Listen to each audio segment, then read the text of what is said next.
Hi class. So for the Unit 5 video response, um, identify what part of your story need to be shared with others so they can be inspired too.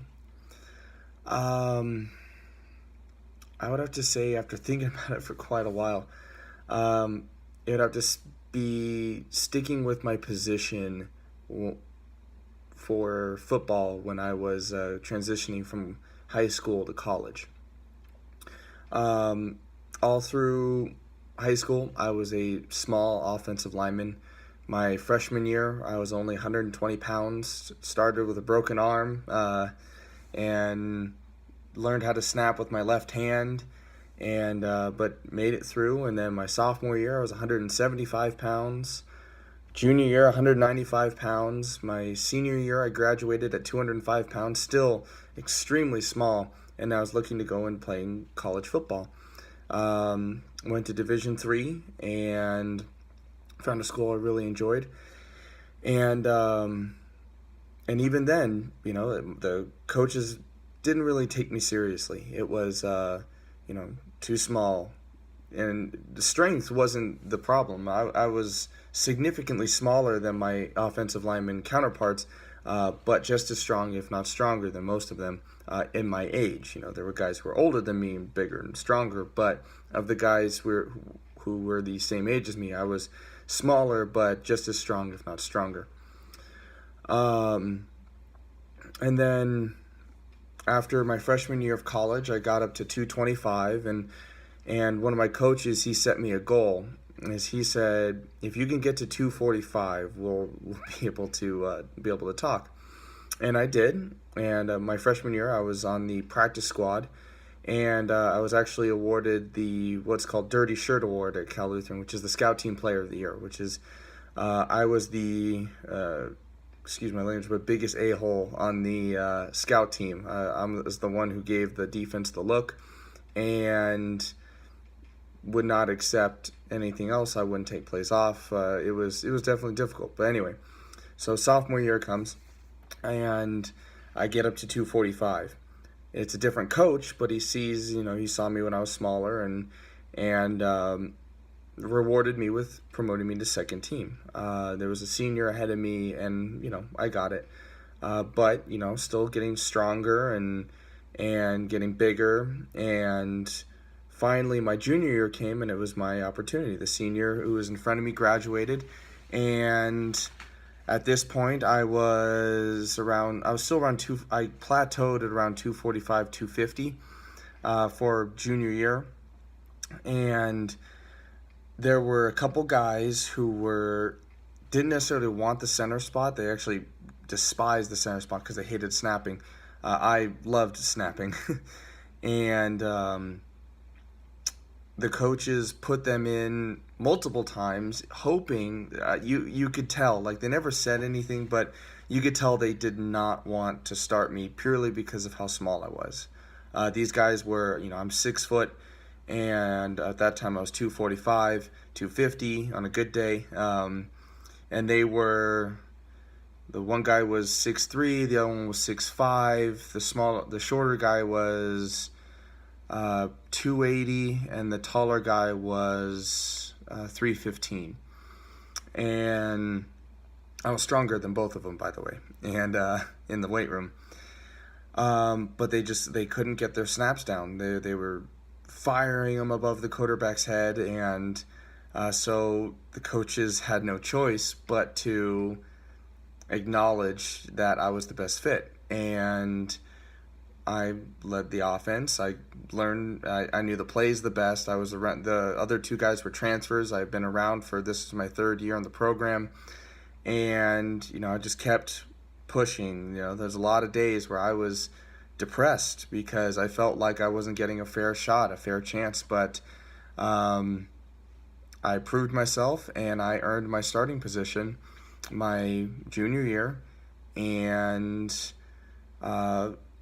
it worked out. I mean, we weren't super successful, but we were a great offensive line. We were a very cohesive unit, and for a passing dominant team, we allowed very few sacks, and it was really fun.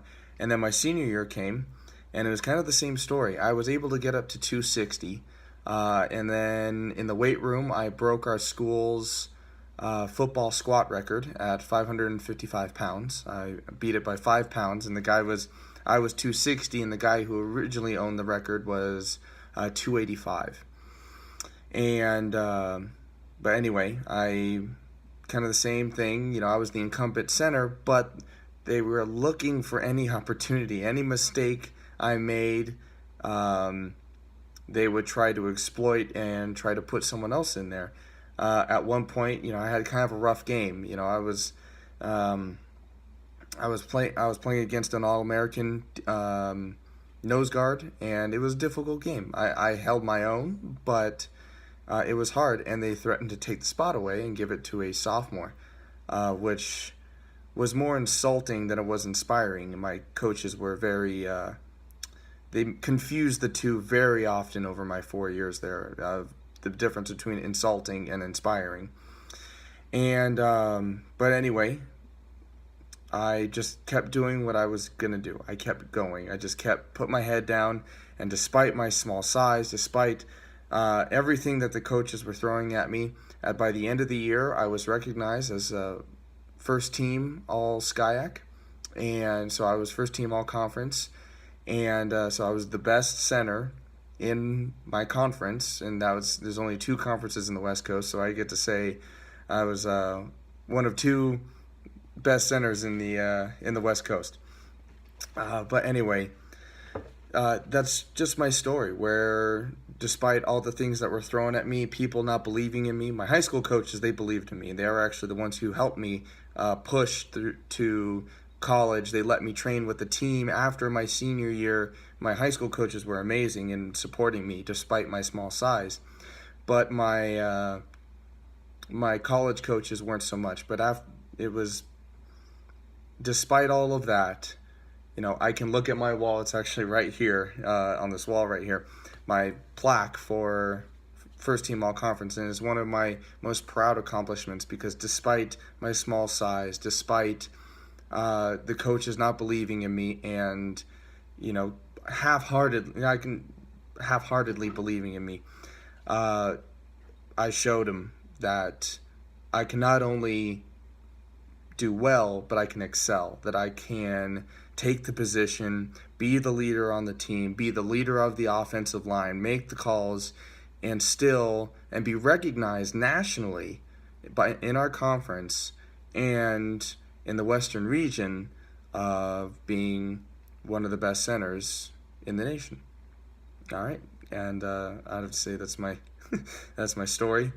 And then areas of physical education and sport that we need to be more accepting of.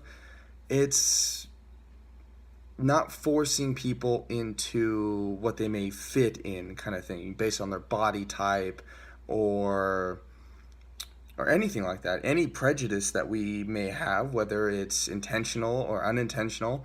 If, let's say, I don't know, someone who's 5'10" and 350 pounds wants to be a dancer, I think it's one of those things where it's like, hey, if you want to be that, then by all means, please do. Because if you have a passion for it, then you're going to excel over someone who may fit the body type or the typecast, but doesn't have the passion or the work ethic for it. And if we work towards anything, then we'll be able to achieve it, despite whether or not you've got the body of a linebacker and want to play offensive line. All right, thank you guys.